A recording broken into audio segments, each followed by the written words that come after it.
కేవలం తినకుండా కూర్చుంటే ఫలితం ఇవ్వరు. సత్కథాశ్రవణం, మీరు ఏదో భగవత్ సంబంధమైన విషయాన్ని వింటూ ఉండాలి. ద్వాదశి ఘడియలు వచ్చాయి.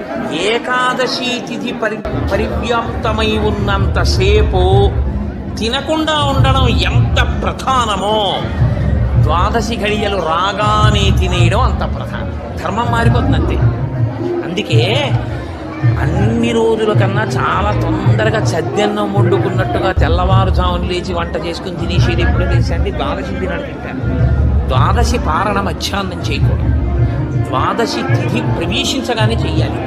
అందుకే ఏకాదశి వ్రతం చేసిన వాడికి శ్రీ మహావిష్ణువే అందేశారు. అంబరీషుడికి దొరకలా? అంబరీషోపాఖ్యానం ఏకాదశి వ్రతం కాదు.